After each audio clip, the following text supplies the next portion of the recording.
Dernier enseignement de notre longue série sur la figure de l'apôtre Paul. Cette semaine, les lettres à Timothée et à Tite, recouvrant les années 63 à 67.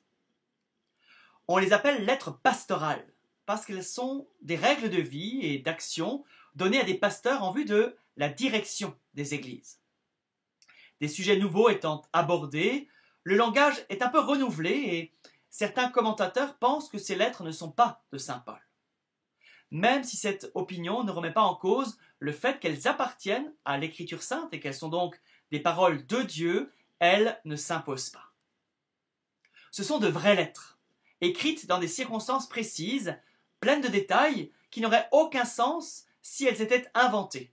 Et avouons-le, en dehors de Paul, personne dans l'Église n'aurait pu se permettre de parler sur ce ton à Timothée ou à Tite, qui sont les premiers successeurs des apôtres. Paul donne des consignes pour l'organisation des églises. Elles ont à leur tête des évêques et des diacres qui doivent être choisis avec soin. On ne distingue pas encore à l'époque les prêtres et les évêques. Et les deux termes, presbytre, c'est-à-dire ancien, qui donnera le nom de prêtre, et épiscope, responsable, qui donnera évêque, désignent les mêmes personnes, comme on le voit dans la lettre à Tite, au premier chapitre, les versets 5 à 9. « Si je t'ai laissé en Crète, dit Paul, c'est pour que tu y achèves l'organisation et que tu établisses dans chaque ville des presbytres suivant mes instructions. Chacun d'eux doit être irréprochable, mari d'une seule femme, donc il ne doit pas se remarier s'il perd sa femme. Avoir des enfants croyants, qu'on ne puisse pas accuser d'inconduite ou d'insoumission. Il doit au moins savoir élever ses enfants. Nous trouvons ça ailleurs dans 1 Timothée 3,5. Paul poursuit. Il faut en effet que l'épiscope, voilà que les mots prêtre et évêque sont encore équivalents. Il faut en effet que l'épiscope soit irréprochable en sa qualité d'intendant de Dieu.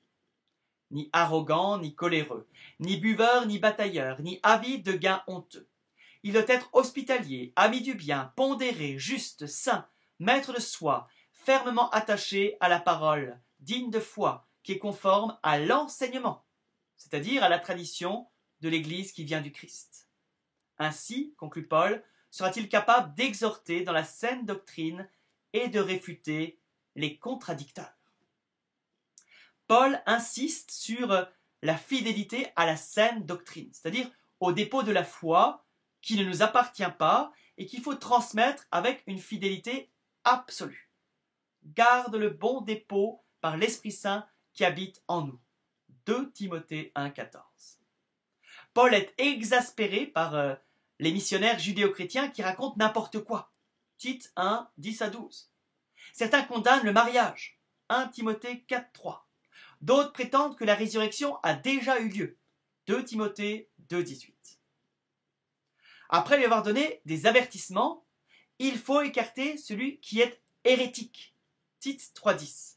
Celui qui est hérétique, c'est-à-dire celui qui a fait des choix, aérésis en grec, des choix dans le dépôt de la foi, qui invente sa religion à lui en choisissant ce qui lui convient dans l'évangile.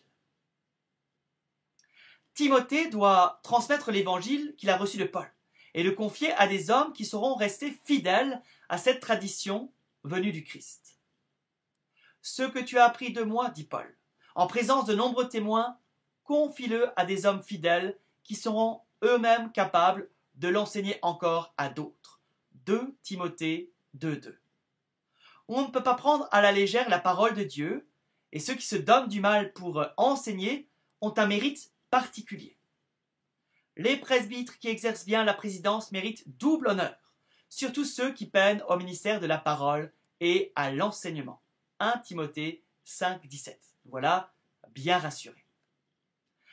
Timothée, qui est un peu fragile, doit se rappeler qu'il a reçu l'imposition des mains de Paul. 2 Timothée 1, 6. Et du presbytérium. 1 Timothée 4, 14. Et que par cette ordination, il a reçu un charisme, un don de l'esprit en vue de son ministère, ce qu'on pourrait appeler aujourd'hui la grâce de l'ordination. C'est pourquoi, dit Paul, je te rappelle d'avoir à raviver le don, c'est-à-dire le charisme, le don de Dieu qui est en toi, depuis que je t'ai imposé les mains. Car ce n'est pas un esprit de peur que Dieu nous a donné, mais un esprit de force, d'amour et de maîtrise de soi. N'aie donc pas honte de rendre témoignage à notre Seigneur, et n'aie pas honte de moi, prisonnier pour lui.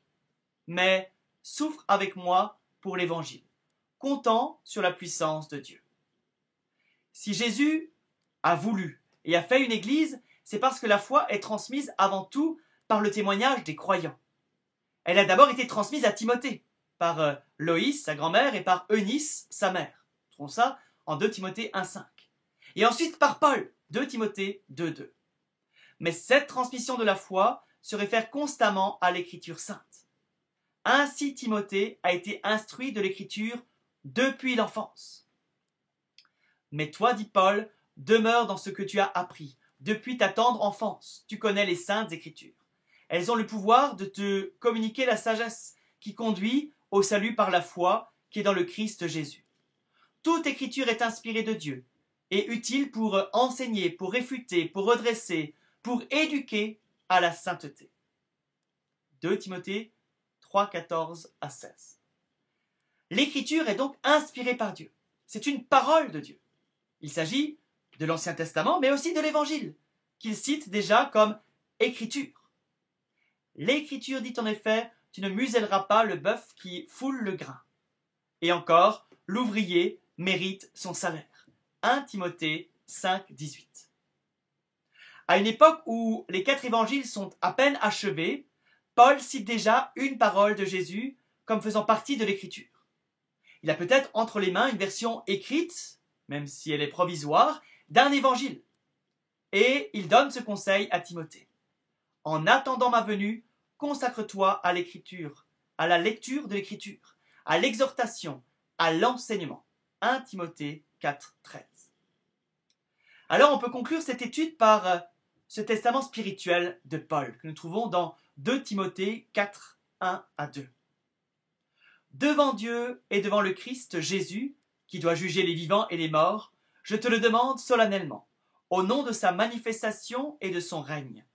Proclame la parole, interviens à temps et à contre-temps, reprends, réprimande, encourage, mais avec une grande patience et avec le souci d'instruire.